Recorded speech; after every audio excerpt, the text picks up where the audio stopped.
Hey everybody, I'm going to take another look at a Lengren knife that I have. I gave you guys a little bit of a teaser in the video I did on the Lengren Sheath. This knife doesn't have a model name. Not sure what they refer to it as other than 14C28N knife. It's a nice little knife. It's a great functional design for hunting, camping. It's very similar to one of my absolute favorite knives, Lon Humphrey Tucson, I think is the model.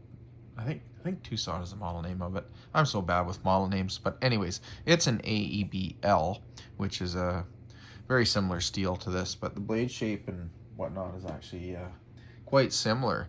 So when I got this, I was like, oh, I like it. It reminds me very much of it. The handle obviously is very different than it, but it's a comfortable handle. It's not a big handle, but it works. The blade's got very sharp jimping on it.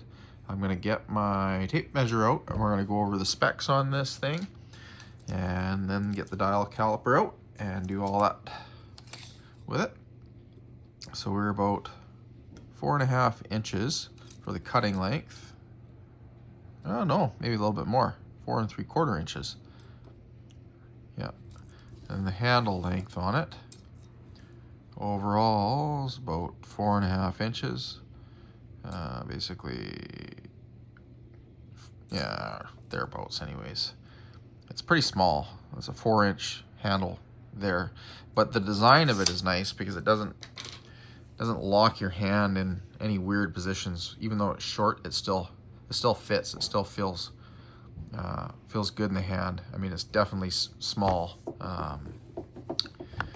Like it's not even near the edge of my palm when it's in my hand. It's like right there.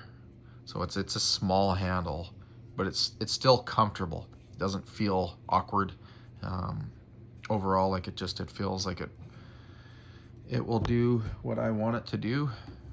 With the normal kind of cutting tasks, I would use a knife for this, whether it's food prep, hunting, fishing. It's thin enough that, you know, it would work as a small bird and trout knife. I think would be excellent for that, to be honest.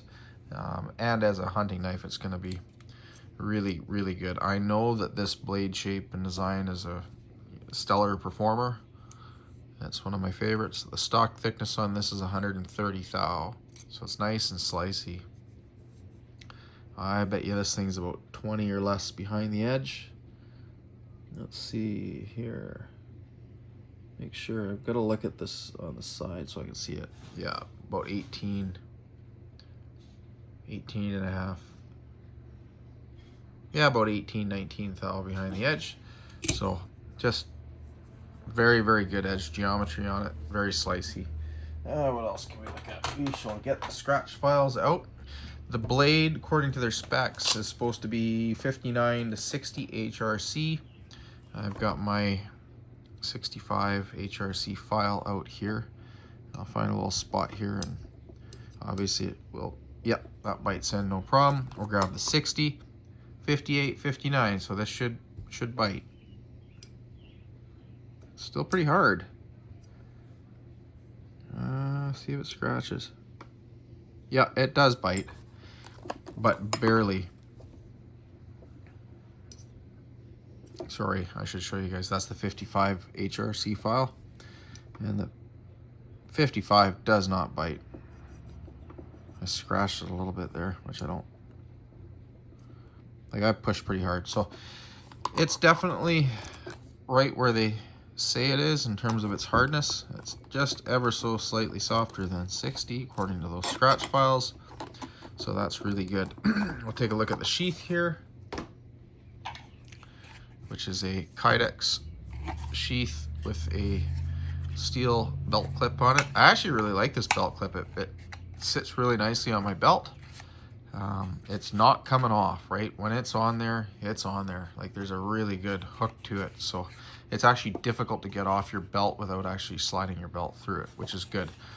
Drain hole on the bottom of the sheath. This one's on the outside. The retention on this, very good. There's no rattle, no nothing. One thing I do with all of these knives and the sheaths with this removable hardware. I take the screws out and I put Loctite on them. I do that with the handle scale sometimes as well with these things. I may end up doing that with this. Possibly not though, because it's not a hard use knife where I'm going to thump on it. The fit and finish on this is good. The only thing I can say is there's a little bit of a nick on the G10 scales, but that's not a big deal. The grind lines on it are all perfectly symmetrical. The spine is fairly sharp on this. I think you'd have no problems throwing some sparks with a fire steel. The blade finish on this is a little bit different. Like you can see, like it's a little wavy. I think, I don't know if they buff that out or how they do it, but it's definitely a little bit wavier. Like this isn't an expensive knife at all. Like it's I think about a $50 or $60, maybe less than that, probably like a $40 or $50 knife. So for the money, I mean, that fit and finish on it, there's no problems whatsoever. I just noticed that there's just that satin finish. That's just like a little bit of a waviness to it. But I'm not bothered by that at all. Like it's a functional, usable knife. Came very sharp. 14C28N is a really good steel. It's very tough, very fine grained. You can sharpen it up to a very, very, very high level of sharpness. This family of steels, they were used as, or developed, I think, originally in Sweden as surgical steels. So AEBL is, well, if I remember right, Böhler, Uderholm, or whatever, Böhler, and then these are Sandvik steels, right? So 14C28N is an upgrade to 13C26. So it's an improvement of that steel. And 13C26 is a very well-regarded stainless steel that's, you know, similar in performance to, I think, 440C or 440B. It's no slouch. Like, it's a good steel. And 14C28N is ever so slightly better. So I think it's probably fairly equivalent to that 440B, 440C, probably 440C, maybe even pushing into, maybe not VG10 or 154 CM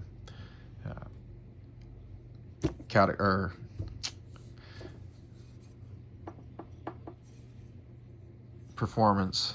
Sorry, I'm just thinking about the steel and what it most compares to. Another long day here, so the fit and finish on this is not, it's not as nice as the other ones I have, and it's not like it's bad. Everything is perfect. Like the grind lines are all symmetrical. It's just it has like a weird bit of a waviness to the satin finish. I think they must buff the grind lines. I don't know what they do, but it's not as perfect as some of the other knives anyways. I'll show you the satin finish on this one here, which is the Lengren Spark, and I've been carrying it since the day I got it. You can see the patina that's already starting to form. It has a really, really nice, even machine finish. And this one doesn't. So it looks like it's just been buffed with like a Scotch-Brite wheel. That's what it looks like to me. So I'm not, can't put that in that sheath. I'm not too sure what to make of the finish. It's not as nice as what I would like. How about that? But at the end of the day, the knife is perfectly done in terms of its symmetry. Fit and finish otherwise is really, really good. Like that kind of stuff, you know, if it bugs you, then you can spend more money and buy a more expensive knife. But I think at the end of the day, at this price point, if the steel is heat treated properly, and it's the steel that it says it is, which I have no doubt that it is so far, you know, it's good. There's nothing wrong with it. I'm trying to think of what else to say about this thing. I'm gonna have to put it to use. One of these days I will get around to sharpening it and doing a rope cut test, see how it performs to the other knife that I did rope cut test in, which was a Watchman. Oh, I can't remember the model of it. Basically like a Nesmik style knife. I have another one of their knives that's in 14C28N. So it'll be interesting to see how this performs in comparison to those Watchman knives, because that one Watchman knife, I was really impressed with the hardness and the way it sharpened.